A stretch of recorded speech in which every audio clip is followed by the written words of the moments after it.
कार्यक्रम कर रहे हैं। आज हम हैं चुरू जिला के राजगढ़ तहसील के ग्राम पंचायत रामसरा ताल में और यहाँ से अपनी ताल ठोक रहे हैं पवन जी शर्मा, जो कि एक व्यवसायी के रूप में कार्य करते हुए यहाँ वे सेवा जनभावना के लिए आए हैं और सरपंच चुनाव में अपना भाग्य आजमा रहे हैं। आइए जानते हैं उनके समर्थक उनके पक्ष में और गांव की जन समस्याओं के बारे में क्या कहते हैं। मेरे साथ हैं रामसरा ग्राम पंचायत से पूर्व सरपंच श्री ब्रजलाल जी शर्मा। इन्होंने अपने कार्यकाल में इस क्षेत्र में बहुत अच्छा बेहतरीन कार्य किया है और उनकी जानते हैं कि इस क्षेत्र की क्या क्या प्रमुख समस्याएं हैं और भावी जो प्रत्याशी हैं उनसे वो क्या क्या उम्मीदें रखते हैं। नमस्कार जी। नमस्कार साहब, ब्रजलाल शर्मा जी। शर्मा जी, आपने इस ग्राम पंचायत में आप सरपंच रह चुके हैं, आपने अच्छा कार्य किया है, जनमानस से हमने सुना है। तो अब जो आगामी चुनाव होने जा रहे हैं उसमें सबसे पहले तो हमारे दर्शकों को ये बताइए कि आपके ग्राम पंचायत में कितने गांव आते हैं और उनकी क्या क्या प्रमुख समस्याएं हैं। हमारी ग्राम पंचायत में मूल रूप से 5 गांव आते हैं जी। रामसरा टिब्बा, धोड़िया, किशनपुरा बास, टुंडाखड़ी और रामसरा ताल जी। उनकी मेन समस्या तो ये है कि गाँव की मेन समस्या है अभी हल नहीं हो। काफ़ी कोशिश भी की हमने हल करने की जी। बाकी बिजली की, पानी की, शिक्षा की, स्वास्थ्य की जी। काफ़ी हद तक हमें कामयाबी मिली थी। लेकिन अब पूरी कोशिश करेंगे। जो हमारा कैंडिडेट है उसने वादा किया हमसे कि गांव में मूलभूत सुविधाएं जिनको हम बोलते हैं जी। किसी भी गांव को, पूरी पंचायत को मूलभूत सुविधाओं से वंचित नहीं रहने देंगे। हर स्तर पर हम कोशिश करेंगे। जी। अभी आपके इस ग्राम पंचायत से काफ़ी उम्मीदवार अपना भाग्य आजमा रहे हैं, तो आपको कड़ी प्रतिस्पर्धा का सामना करना पड़ रहा होगा। तो आपको जो पवन जी शर्मा हैं उनके जो चुनाव के दौरान आपने जनसंपर्क किया तो बहुत सारी आपको भावना को देखना मिला है जनमानस को। तो आपको क्या लगता है पवन जी शर्मा के बारे में? पवन जी शर्मा के बहुत अच्छा समर्थन मिल रहा है जी। और 100% हम आश्वस्त हैं कि जीत पवन जी शर्मा की होगी। जी। तो राजनीतिक पृष्ठभूमि पवन जी शर्मा की क्या है सर, वो क्या करते हैं ये बताने का कृपा करें। पवन जी शर्मा मेरे बड़े भाई का लड़का है और वो व्यवसाय करते हैं, लकड़ियाँ काम करते हैं शिमला में। राजनीति की तरफ से, हमारे परिवार की तरफ से हम जुड़े हुए हैं 40 साल से जी।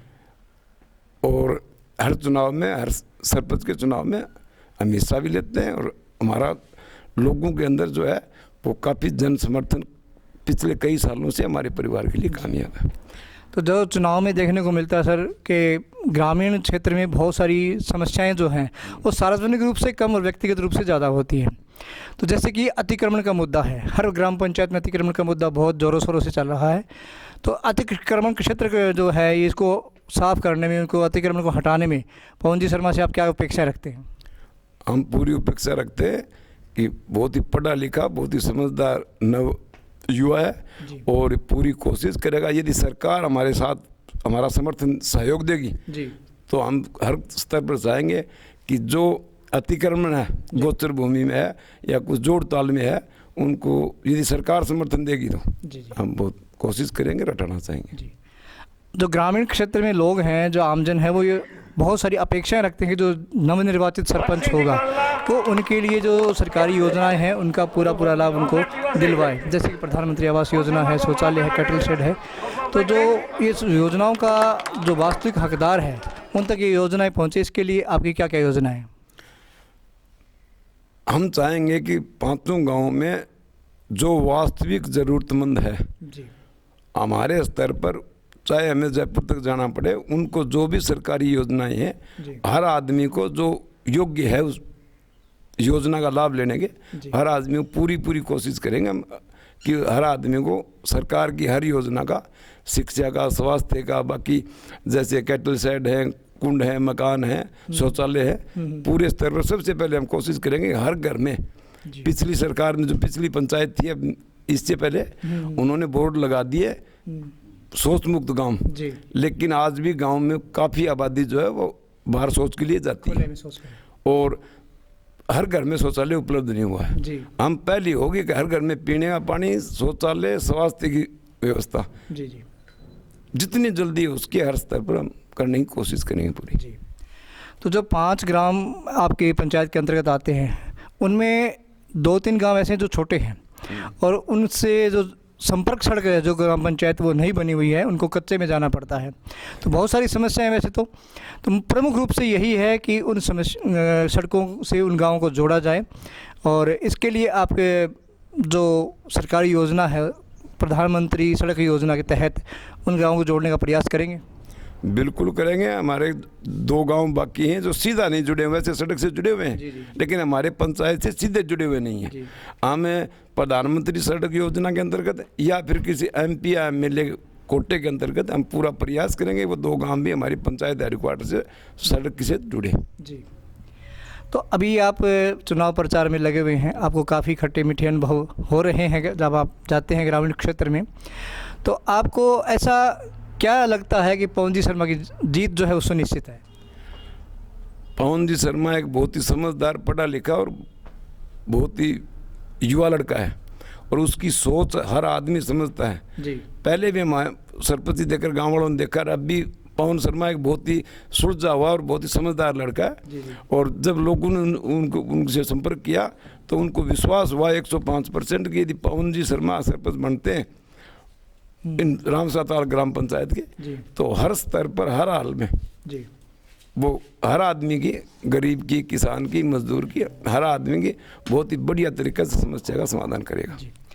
तो हमारे दर्शकों को हम आश्वस्त करना चाहते हैं कि जो पवन शर्मा की जीत है उसके लिए उनके समर्थक सुनिश्चित हैं कि उनकी जीत होगी। युवा हैं, अन्य प्रत्याशियों के मुकाबले युवा हैं, पढ़े लिखे हैं और जोशीले हैं। उनकी विचारधारा भी बहुत मेलजोल खाती है केंद्र सरकार की सभी योजनाओं से। वो प्रयास करेंगे इस क्षेत्र में जो केंद्र और राज्य सरकार की जो सरकारी योजना है उनका यहाँ पे विस्तार हो और ग्रामीण क्षेत्र का विकास हो। रामसरा ग्राम पंचायत से हमारे साथ में है प्रबल प्रत्याशी और जो सख्त दावेदार हैं, नंबर 1 की पोजीशन में हैं पवन जी शर्मा, जो कि व्यवसायी हैं, शिमला में व्यवसाय करते थे और इनको गांव की सेवा की ललक यहाँ इस चुनाव क्षेत्र में खींच ले आई है और वो अपने गांव की सेवा के लिए अपना भाव दिखाते हुए इस गांव में सेवा के लिए आए हैं और सरपंच पद के लिए प्रत्याशी हैं, चुनाव लड़ रहे हैं, अपना भाग्य पहली बार आजमा रहे हैं। तो आइए जानते हैं उनसे कि उनके इस ग्राम पंचायत की सेवा के लिए क्या क्या विचार हैं। नमस्कार जी। नमस्कार। नमस्कार जी। पवन जी, आप हमें हमारे दर्शकों को ये बताइए कि आप की जो पृष्ठभूमि है, राजनीतिक पृष्ठभूमि, वो क्या है और आप चुनाव क्यों लड़ने जा रहे हैं?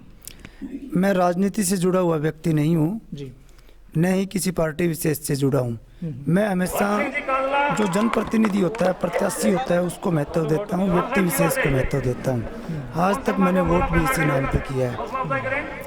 मैं मेरे गांव में मेरी पंचायत से इतना ज़्यादा वाकिफ़ नहीं था। जब मैंने कोविड से पहले पंचायत में घूमना शुरू किया जी, तो मैंने यहाँ पे लोगों का शोषण देखा। जो यहाँ पे लोगों का शोषण हुआ है वो इतना अधिक हुआ है कि वो लोग रो रहे हैं। प्रधानमंत्री आवास योजना चल रही है, एक एक कमरे में 10-10 लोग रह रहे हैं, 5-5 4-4 बच्चे हैं, बहुत दुखी हैं, बहुत सारी समस्याएं हैं। उन समस्याओं ने मेरे को अंदर से उद्वेलित कर दिया। तब मैंने ये फैसला किया कि मैं यहाँ से चुनाव लड़ूंगा। अगर मुझे सेवा का मौका मिला तो इन स्थितियों को, इन परिस्थितियों को मैं बदल के रख दूंगा। मैं इसी इरादे के साथ चुनाव लड़ने के लिए आया हूँ। आवाज़ आ रही है ना प्रॉपर? हाँ, ध्यान रखिए, कटती बीच में, ठीक है। तो इनका जो प्रमुख चुनाव लड़ने का मुद्दा जो है वो इसलिए है कि इन्होंने ग्राम पंचायत के ही नहीं बल्कि अन्य क्षेत्र में भी देखा कि जो लोग हैं, जो निम्न वर्ग के लोग हैं, अल्प वर्ग के लोग हैं, उनको योजनाओं का वास्तविक जो हक है वो नहीं मिला, वो परेशान थे और उनकी परेशानी ही इनके चुनाव का जो लड़ने का है प्रमुख कारण बनी। तो पवन जी, आप जो केंद्र सरकार की योजनाएं और राज्य सरकार की योजना है, केंद्र सरकार ने बहुत सारी योजनाएं चलाई हुई जो ग्रामीण क्षेत्र के लिए बहुत लाभकारी हैं, जैसे कि प्रधानमंत्री आवास योजना है और जनधन योजना के तहत जो खाते खोलना है उनको, जो प्रधानमंत्री कि जो किसान जो सम्मान निधि है उनका पूरा लाभ मिलना है। तो उसके लिए आप क्या क्या काम करेंगे और जो राज्य सरकार की योजना है उनके लिए आप क्या क्या काम करेंगे? जो केंद्र सरकार की योजनाएं हैं उनको पूर्ण रूप से लागू करना। केंद्र सरकार में हमारे आदरणीय प्रधानमंत्री जी ने कहा है कि 2022 तक पूरे हिंदुस्तान में हर नागरिक को घर होना चाहिए। यहाँ पे अभी सबको घर नहीं मिले हैं, बहुत लोग वंचित हैं इससे। ऐसा नहीं है कि कोई पीछे से मकान नहीं आ रहे, मकान आ रहे हैं, जितने चाहिए उतने ले लो, लेकिन वो राजनीतिक शोषण के शिकार हुए हैं। यहाँ के लोग राजनीतिक शोषण के शिकार हैं। जिसने किसी जनप्रतिनिधि को वोट नहीं दिया उसने उनके साथ भेदभाव किया है जी। और उनको उस प्रधानमंत्री योजना, जो प्रधानमंत्री आवास योजना है, उससे वंचित रखा है। तो एक साथ मिलकर सब लोगों को जो प्रधानमंत्री जी की केंद्र सरकार की योजनाएं हैं वो लोगों तक पहुंचानी है।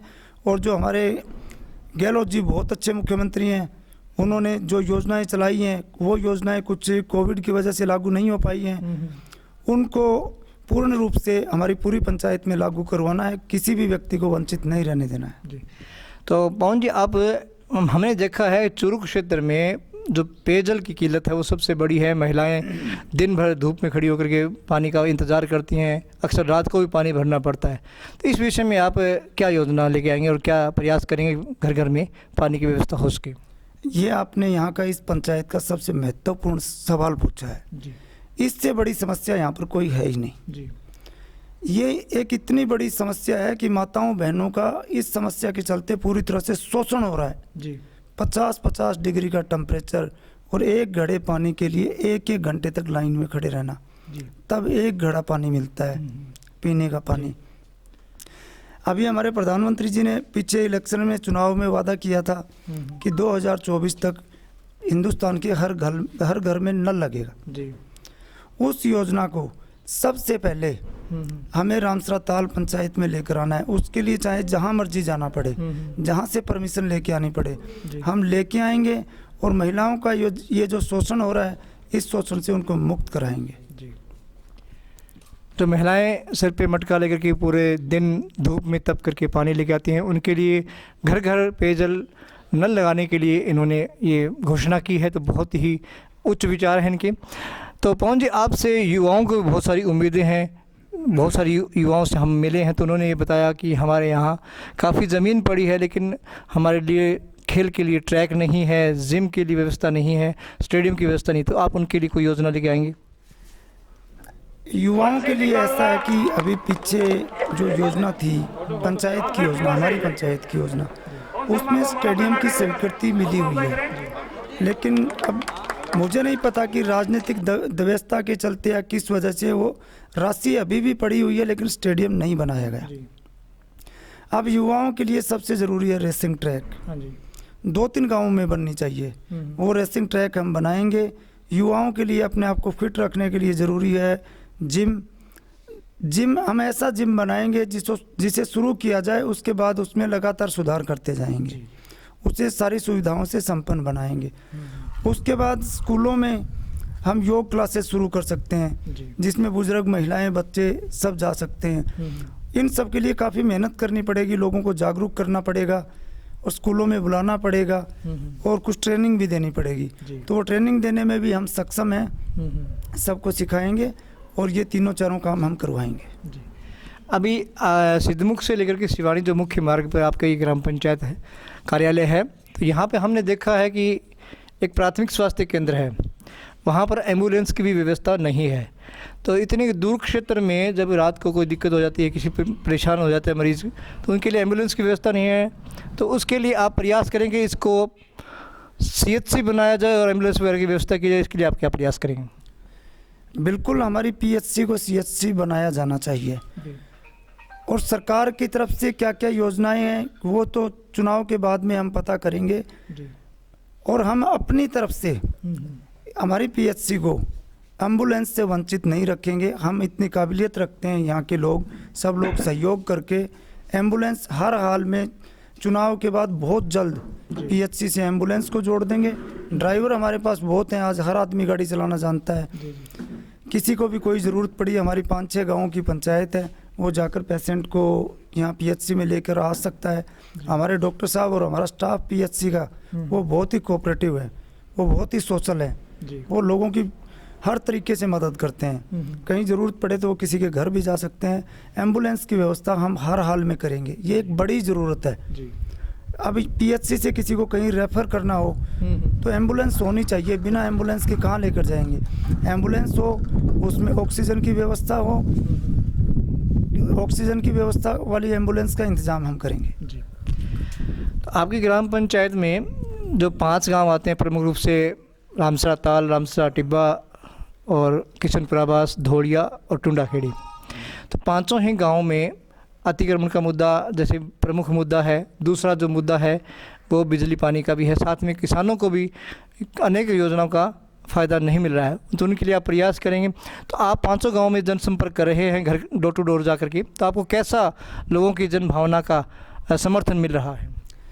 जो अतिक्रमण का मुद्दा है जी ये एक गंभीर मुद्दा है और ये एक बड़ा मुद्दा है। जी अब पीछे जब आज से 40 साल पहले आबादी घटी थी, जी उसके बाद जनसंख्या तो निरंतर बढ़ रही है। जी हाँ, लोग कहाँ जाएंगे? बिल्कुल, उनको बसने के लिए जगह चाहिए। जी आपको पता है कि जिस युग में हम जी रहे हैं उसमें ज्वाइंट फैमिलीज बड़ी कम रह गई हैं। अलग अलग रहना लोग ज़्यादा पसंद करते हैं। अलग अलग रहेंगे तो घर बनाने पड़ेंगे, घर बनाने पड़ेंगे तो ज़मीन की ज़रूरत पड़ेगी, ज़मीन की ज़रूरत पड़ेगी। तो यहाँ पर क्या है कि जिसके घर के साथ जो ज़मीन लगती है उसको दादालाई और पुश्तैनी कब्जा बोला जाता है। वो है इसके बारे में हम सरकार को प्रस्ताव देंगे या तो इसके बारे में कोई बिल लेकर आए ताकि लोगों के पास जो जगह है, जो ज़मीन है, जो गोचर की भूमि है वो अवैध न रहे। सरकार जो भी उसके लिए डिमांड रखती है पैसे की और की वो देंगे। इसके अलावा और ज़मीनें हैं जिन पे अतिक्रमण हुआ है, उन ज़मीनों के बारे में पूरी पंचायत में सब लोगों को मिल बैठकर बातचीत करके सर्वसम्मति से एक फैसला करना पड़ेगा। वो समस्या हर गांव में है। ज़मीन की विकास के लिए, हर चीज़ के लिए, खेल ग्राउंड के लिए, हर चीज़ के लिए हर गांव को ज़रूरत पड़ेगी। ज़मीन सबको चाहिए, लेकिन ये चुनाव के बाद बैठकर आपसी भाईचारे से, हमारी गाँव की सामाजिक व्यवस्था जो है वो आपसी भाईचारे की है। आपसी भाईचारे से कोई समाधान निकालना पड़ेगा। जी, तो यहाँ पर अन्य प्रत्याशी जो राजनीतिक धुरंधर हैं और उन्होंने काफ़ी चुनाव लड़े हैं, उनके बीच में आप पहली बार चुनाव लड़ रहे हैं, आपको राजनीतिक अनुभव थोड़ा कम है, तो आप कैसा अनुभव कर रहे हैं कि ग्रामीणों का जो जन समर्थन आपको कैसा मिल रहा है और आप कहाँ तक अपने आप को, आपकी जीत सुनिश्चित मानते हैं? मैं अपने आप को बहुत ही खुश नसीब महसूस कर रहा हूँ कि मैं मेरी पंचायत के बीच आया। मैं अपनी पंचायत से जुड़ना चाहता था, लोगों के बीच आना चाहता था। आज मैं लोगों को जान गया हूँ, समझ गया हूँ, पहचान गया हूँ। उनकी समस्याओं के बारे में मुझे पता है। हजारों समस्याएं हैं, हर आदमी के साथ समस्या जुड़ी हुई है। अगर कोई भी सरपंच बनता है और सरपंच चाहे तो उसमें से सभी समस्याओं को ख़त्म किया जा सकता है, लेकिन काम करना पड़ेगा पूरी ईमानदारी निष्ठा के साथ। पूरी ईमानदारी और निष्ठा के साथ काम करना पड़ेगा, आप उन समस्याओं को ख़त्म कर सकते हैं। मैं नेक नीति और नेक नियति के साथ आया हूँ, यही काम करूँगा जो पीछे काम हुए हैं। नहीं तो यहाँ पे परसेंटेज होने वाली है, नहीं कोई दलाली होने वाली है। मैं अपना काम धंधा छोड़ के आया हूँ। मुझे अगर लोग सरपंच बनाते हैं, मैं 5 साल सरपंची खुद करूँगा। जी, तो लोगों को बहुत सारी अपेक्षाएं आपसे, आप उन अपेक्षाओं पर खरा उतरने का प्रयास करेंगे और हम उम्मीद करते हैं कि एक इस जोशीले युवा के जो मन में सपने हैं, इस ग्राम पंचायत को उच्च स्तर पर पहचान दिलाने के लिए, सारी सुविधाओं से इस गांव को लैस करने के लिए और माताओं बहनों से जो, हाँ जी, तो माताओं बहनों को जो पानी की अव्यवस्था हो रही है, पेयजल की, तो उसके लिए प्रयास करेंगे, युवाओं के लिए प्रयास करेंगे। अभी जो ये जो क्षेत्र है, शिक्षा के क्षेत्र में भी काफ़ी पिछड़ा हुआ है। यहाँ पर बच्चों को, ख़ासतौर से हमारी छोटी छोटी बच्चियों को पढ़ने के लिए दूर जाना पड़ता है। उच्च शिक्षा के लिए सिद्धमुख या राजगढ़, हिसार जाना पड़ता है। तो उसके लिए सरपंच साहब, आपकी पवन जी, आपके दिमाग में क्या योजनाएं हैं? ये सबसे महत्वपूर्ण सवाल है, क्योंकि उन स्कूलों में जो बच्चे जाते हैं वो देश का भविष्य है। उनको सारी सुविधाएं मिलनी चाहिए जी। और अब 7-8-9 महीने से मैं अपनी पंचायत में घूम रहा हूँ, तो मुझे एक चीज़ की बड़ी खुशी है कि जो हमारे पास रामसरा ताल पंचायत में एजुकेशनल टीम है वो सर्वश्रेष्ठ टीम है। बहुत अच्छे टीचर्स हमारे पास हैं। अभी हमारे रामसरा ताल स्कूल जो कि 12वीं क्लास का स्कूल है, पूरी पंचायत में एक स्कूल है 12वीं क्लास का, उसमें 5 बच्चों ने 90% से ऊपर मार्क्स लिए हैं बोर्ड एग्जाम में, जिसमें कि एक बच्ची ने 96% मार्क्स लिए हैं सरकारी स्कूल में पढ़ के। हमारा स्टाफ जो है, हमारे अध्यापक जो है वो बहुत मेहनती हैं। हमारी प्राथमिकता रहेगी टिब्बा रामसरा में जो स्कूल है उसका विकास किया जाए। उसके बाद धोलिया में 8th क्लास का स्कूल है उसको 10th का किया जाए। टुंडाखेड़ी में 8th का है उसको 10th का किया जाए। और जो हमारा 12वीं क्लास का स्कूल रामसरा ताल में है, उस स्कूल में साइंस सब्जेक्ट के साथ आपकी लैब बनाई जाए। लैब के अलावा वहाँ पर लाइब्रेरी की व्यवस्था हो। लाइब्रेरी के अलावा वहाँ पर बच्चों को खेलों से जोड़ने के लिए बैडमिंटन कोर्ट बनाया जाए। वहाँ पे रेसिंग का काम किया जा सकता है। वहाँ पे बच्चों के लिए सारी चीज़ें हम फ्री करेंगे जी। बुक्स है, कॉपी है, स्लेट है, वो सारी चीज़ें उसमें मैं समाज का, युवाओं का, मेरे बाहर रहने वाले मित्र दोस्तों का, ऐसा ही हम टुंडाखेड़ी और धोलियार टिब्बा रामसरा स्कूल में भी करेंगे। सब बच्चों के लिए सब कुछ फ्री करेंगे जी। बाहर रहने वाले युवा साथियों का गांव से, पंचायत से, सब लोगों के सहयोग से करेंगे जी। हम फ्री करेंगे। और हमारी जो एजुकेशनल टीम है उस पर मुझे आज इतना भरोसा है कि वो लोग 100% रिजल्ट लेके आएंगे, 100% रिजल्ट लेके आएंगे। और 90% तो क्या, 99% वाले बच्चे भी 2.5 के अंक में आएंगे जी। तो राजकीय महाविद्यालय के भी आप यहाँ बनाने का प्रयास करेंगे? अभी उसमें वक्त लगेगा, अभी उसमें वक्त लगेगा। झूठ बोलने से कोई फ़ायदा नहीं है, झूठा वादा करने से कोई फ़ायदा नहीं है जी जी। मैं उन लोगों में से हूँ कि जिसकी ज़ुबान से शब्द निकल जाएं उसके मायने एक ही होते हैं। जुबान देने का मतलब है गर्दन पे तलवार रखना, या तो गर्दन कटेगी या जुबान पूरी होगी जी जी। तीसरा कोई रास्ता नहीं है। मैं कभी गली कौन काटूँ, इन्हें लिकट जाऊँ वो बात नीति को नहीं मेरी। सीधी सी सिंपल सी बात है, 2 टप्पा में बात कही। जो काम होना है तो होना, नहीं होना तो नहीं, जो कर सकते हैं वो बात। हाँ, जो जायज़ काम है हमसे हो सकता है उसके लिए बोलेंगे, अदरवाइज नहीं बोलेंगे जी। जो रामसरा ताल गांव में और धोलिया गांव, सारी पंचायत में समझ लीजिए आप, जो पानी के लिए मैंने बोला है कि घरों में पानी पहुंचाना है, वो बात मैंने हवा में नहीं बोली जी। हमारे 29 जनवरी को चुनाव होना था, मैं 29 जनवरी को भी बोल सकता था, लेकिन मैंने नहीं बोली। उसके बाद कोविड आ गया, हमारा चुनाव डिले हो गया। अब 3 अक्टूबर को चुनाव आना है। मैंने कम से कम दिल्ली तक पहुंच रखने वाले 50 लोगों से बात करने के बाद ये बात बोली है। उन्होंने मुझे कन्फर्म किया कि ये संभव है, हो जाएगा जी। तब मैं ये बोल रहा हूँ, झूठा वादा नहीं कर रहा, क्योंकि झूठे वादे इसके बारे में पहले बहुत हो चुके हैं। तो दशा और दिशा दोनों ही बदलने का प्रयास करेंगे पवन जी। और युवा जोश है और साथ में इनको नॉलेज भी है, जो केंद्र सरकार की योजनाएं हैं, राज्य सरकार की योजनाएं हैं। और महिलाओं के रोज़गार के लिए भी प्रयास करेंगे, लघु स्वरोजगार के लिए प्रयास करेंगे कि जो हमारे घरों में जो गृहिणियां हैं, माताएं बहनें हैं, वो खाली वक्त में जो ये अपना थोड़ा स्वरोजगार कर सकें, और उसके लिए ये क्या प्रयास करेंगे। अब महिलाओं के रोज़गार के बारे में ये बहुत ही ज़रूरत भरा प्रश्न है, बहुत ही महत्वपूर्ण है। मैं इतने घरों में घुमा हूँ, इतनी ज़रूरतें हैं जी। लड़कियां भी ग्रेजुएशन करके बैठी हुई हैं, जो कहती हैं कि भैया कोई हमारे लिए रोज़गार का इंतजाम हो जाए। रोज़गार करना चाहती हैं, बहुत सी महिलाएं करना चाहती हैं। बहुत सी महिलाएं, कई महिलाएं ऐसी हैं जिनके घर में पुरुष नहीं है, तो वो महिलाएं उन महिलाओं को बड़ी ज़रूरत है। उनके बारे में मैंने सोचा है कि कोई लघु उद्योग यहाँ पर लगाएंगे, जिसमें सारी पंचायत की महिलाएं उससे जुड़ें, एक संगठन बनाएंगे और उनको मजबूर नहीं रहने देंगे पैसे के लिए। वो पापड़ बनाएं, वो भुजिया बनाएं, वो बिस्किट बनाएं, या वो अचार बनाएं, वो कोई भी प्रोडक्ट बनाएं जी। मैं उनको एक गारंटी देता हूँ कि बाज़ार में अगर कोई प्रोडक्ट 200 रुपये किलो बिक रहा है, तो उनका प्रोडक्ट 220 रुपये से 250 रुपये किलो मैं बेचूंगा, बशर्ते कि शुद्ध, साफ और स्वच्छ होना चाहिए जी जी। ये मेरा उनसे वादा है। उनको शुरू भी करवाएंगे काम और उनका प्रोडक्ट बेचेंगे। धीरे धीरे एक इतना बड़ा संगठन तैयार करेंगे कि उस प्रोडक्ट को हम देश में ही नहीं, वक्त लगेगा, हम विदेश तक पहुंचा देंगे जी। कनाडा, ऑस्ट्रेलिया में भी मैं अचार बेच सकता हूं, कोई बड़ी बात नहीं है, और डॉलर में पैसे भी मंगवा सकता हूं जी जी। तो ऐसा काम करने का मेरा इरादा है जी। तो गुजरात के मेहसाणा में महिला सशक्तिकरण का जो कार्यक्रम चला, उसकी तर्ज पर पवन जी चाहते हैं कि हमारे इस ग्राम पंचायत की महिलाओं से भी गृह स्वरोजगार जो है, लघु उद्योग, उससे के माध्यम से अचार, पापड़, बड़ी वगैरह उनकी बना करके उनकी मार्केटिंग का जिम्मा स्वयं पवन जी ले रहे हैं।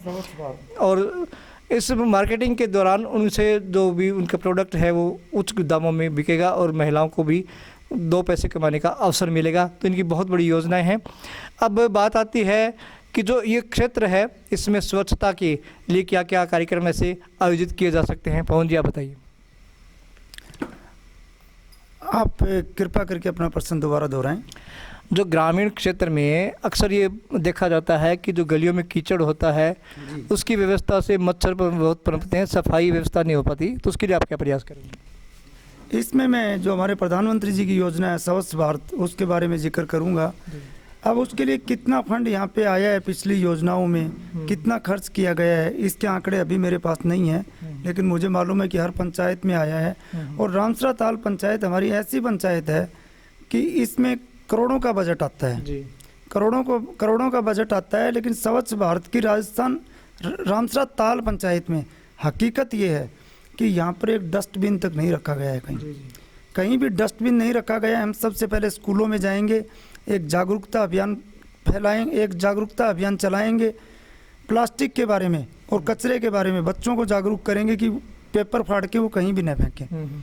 हर स्कूल में, हर बस स्टैंड पे, हर सार्वजनिक स्थान पे हम डस्टबिन की व्यवस्था करेंगे। और जो गाँव की नालियाँ हैं, कीचड़ है, वो बदहाल हैं। ये सारे हमारे गांव के जो चौक हैं, ये दोबारा से बनाने के लिए हम प्रयास करेंगे। नालियों की व्यवस्था करेंगे। नालियां या सीवरेज सिस्टम जो भी बनाया जाए वो एक बार बनाया जाए।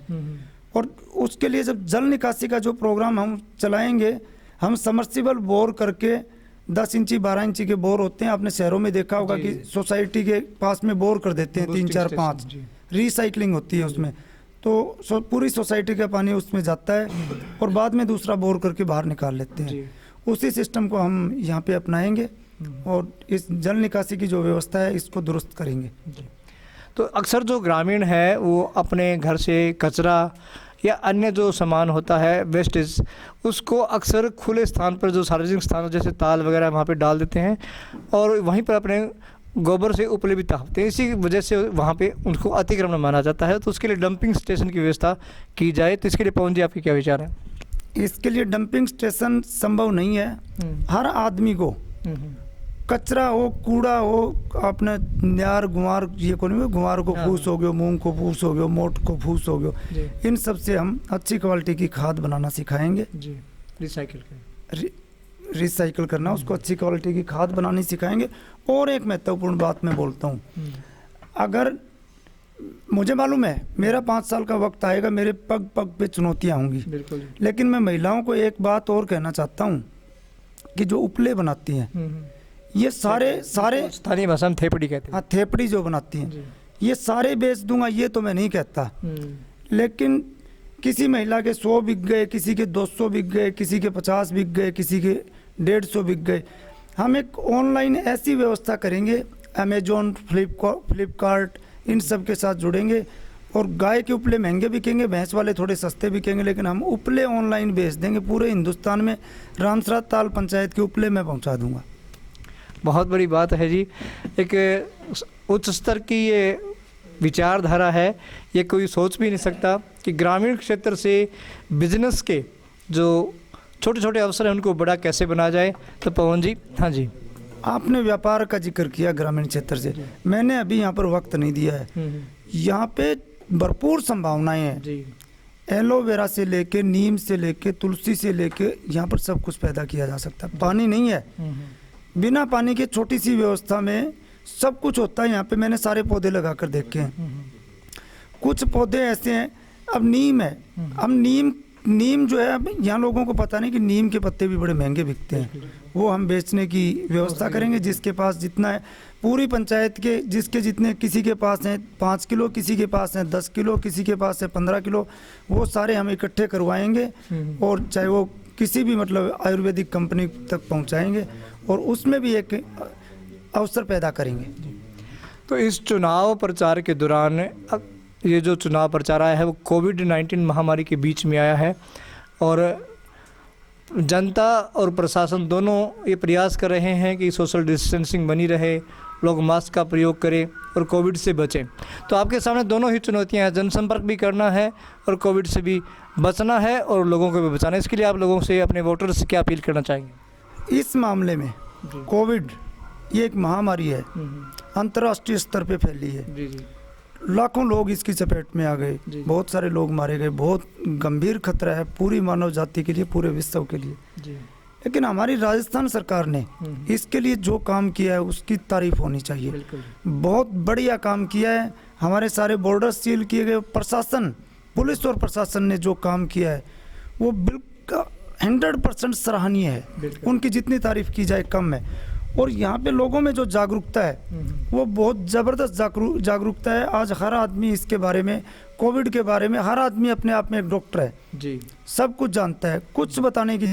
रामसरा टिब्बा से बीएसएफ से सेवानिवृत्त जगवीर सिंह शेखावत भी हमारे साथ में, आइए उनसे जानते हैं।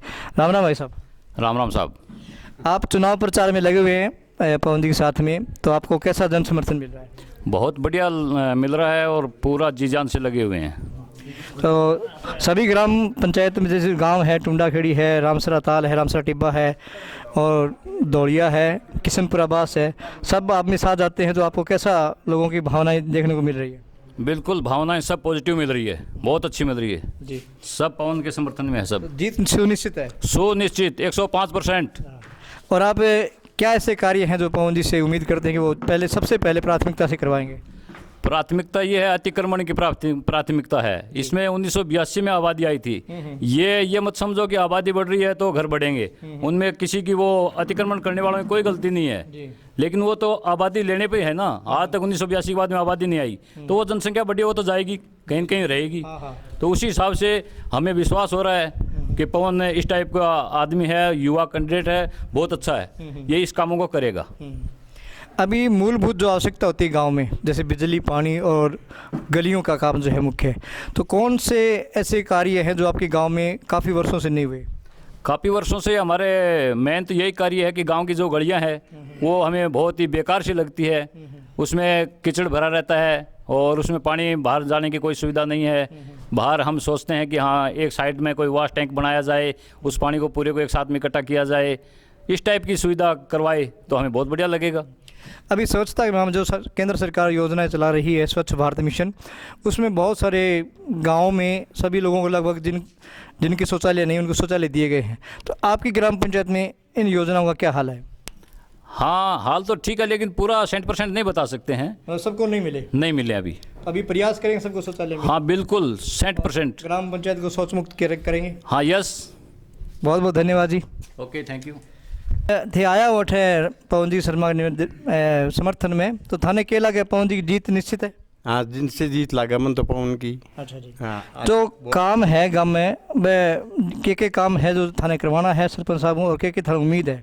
काम ये सड़क बनवानी जी। 2 गांव कच्ची सड़क तो पड़ी है, टूटे बनी को नहीं है, ये करवाना। कहीं का मकान बनवाना, समझो न बात है जी। कई घर कच्चा मकान पड़े हैं तो आज तक गेरडी पंचायत कोई सुनाई नहीं करी किसी की। हाँ जी। आइंदा इनकी वोटिंग के हिसाब से वह दूसरा समझे हैं कि बंजना वोट कौन दिया तो अपन काम कौन दिया, बस जैसे पहली पंचायत कोई काम करी कौन दिया हमारे ये। ये उम्मीद है पवन जी करेगा सारा काम? हाँ, उम्मीद तो है, ध्यान करे या नहीं करे केवरो, पर उम्मीद है पक्का ही भाई कब मैं काम करूँगा ये का। तो थे वोट दे कह तो सको? हाँ, वोट दिया कहाँ जरूरी। हाँ, और सागे लाके काम कराओगा? हाँ, पक्का लाके करवाऊंगा ये। बहुत बहुत धन्यवाद। कहाँ से हैं? टुंडा खेड़ी से। टुंडा खेड़ी से। तो टुंडा खेड़ी में मेन समस्या क्या है जी? मेन समस्या गोला कुदड़ी हो रही है। वो क्या हो जी? गोला कुदड़ी को समस्या हल नहीं होने वाले। अच्छा अच्छा, तो समस्या क्या है वो बताइए, हल तो बाद की बात है। समस्या तुम्हारी गली कौन मान ला रही, पानी पूरा टेम्पर को नहीं आन ला रही हो, बिजली को नहीं आन ला रही, मतलब कोई सुविधा नहीं है।